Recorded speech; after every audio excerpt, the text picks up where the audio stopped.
Hi అండి, welcome to Aishwarya's kitchen. ఈరోజు పన్నీర్ కర్రీని మీకు చేసి చూపిస్తానండి. ఇది చాలా సింపుల్గా ప్రిపేర్ చేసుకోవచ్చు.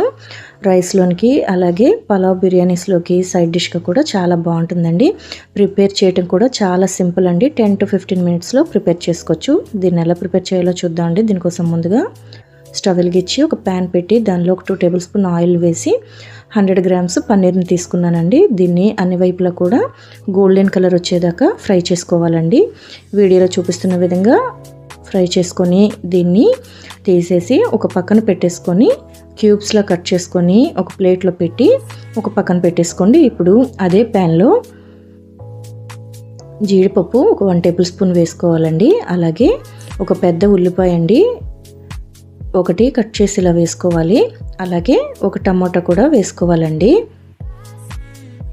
ఈ విధంగా వేసుకొని ఒకసారి బాగా కలిసేలాగా కలుపుకోవాలండి. కలుపుకొని కాస్త కలర్ మారేంత వరకు ఫ్రై చేసుకోవాలండి. వీడియోలో చూపిస్తున్న విధంగా ఫ్రై చేసుకోవాలండి. ఇప్పుడు దీనిలో పసుపు కాస్త వేసుకోవాలి.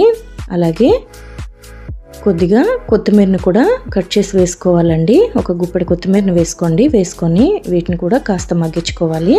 ఈ విధంగా మగ్గిన తర్వాత స్టవ్ ఆఫ్ చేసి పూర్తిగా చల్లారనివ్వాలండి. చల్లారిన తర్వాత మెత్తగా పేస్ట్ చేసి ఒక పక్కన పెట్టేసుకోండి. ఇప్పుడు ప్యాన్లో కాస్త ఆయిల్ని వేసుకోవాలండి. ఇలా ఆయిల్ని వేసుకొని దీనిలో 1/2 టేబుల్ స్పూన్ జీలకర్రని వేసుకోవాలి. అలాగే ఒక 1 టేబుల్ స్పూన్ కట్ చేసిన వెల్లుల్లి ముక్కలను కూడా వేసుకోవాలండి. వేసుకొని కాస్త ఫ్రై చేసుకోవాలండి. ఈ విధంగా ఫ్రై చేసుకున్న తర్వాత ముందుగా గ్రైండ్ చేసి పెట్టుకున్న పేస్ట్ని వేసుకోవాలండి.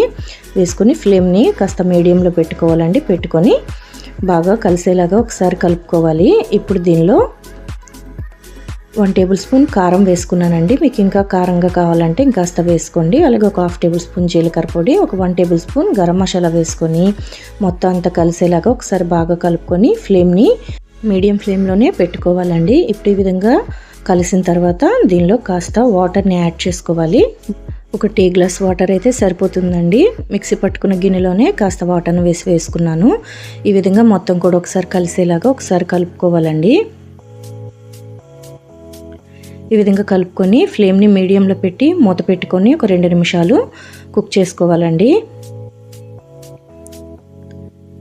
ఒక 2 నిమిషాల తర్వాత మూత తీసి ఒకసారి కలుపుకోవాలండి.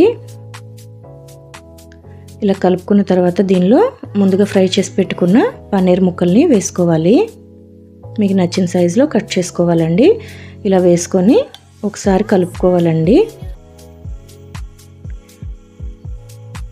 ఈ విధంగా కలుపుకున్న తర్వాత దీనిలో రుచికి సరిపడా ఉప్పును కూడా వేసుకోవాలండి. ఇలా ఉప్పును కూడా వేసుకొని ఒకసారి బాగా కలుపుకోవాలి.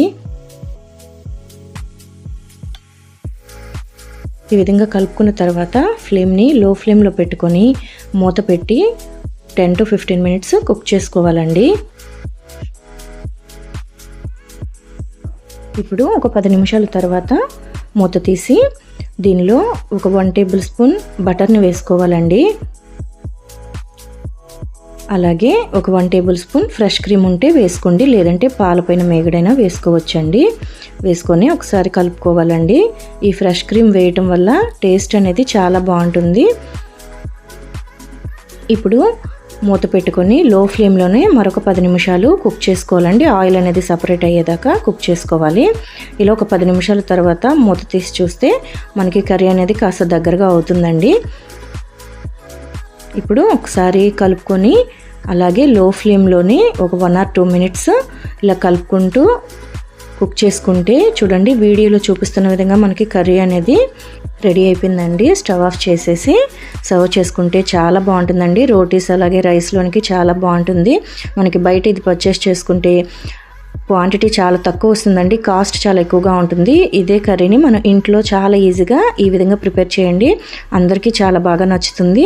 పన్నీర్ కూడా చాలా సాఫ్ట్గా వస్తుందండి. మీరు కూడా ఒకసారి ఈ విధంగా ట్రై చేయండి. వీడియో మీకు నచ్చినట్టయితే వీడియోని మీ ఫ్రెండ్స్ అండ్ ఫ్యామిలీకి షేర్ చేయండి. అలాగే ఛానల్ని సబ్స్క్రైబ్ చేసుకోండి. వీడియోని లైక్ చేయండి, షేర్ చేయండి. Thank you for watching.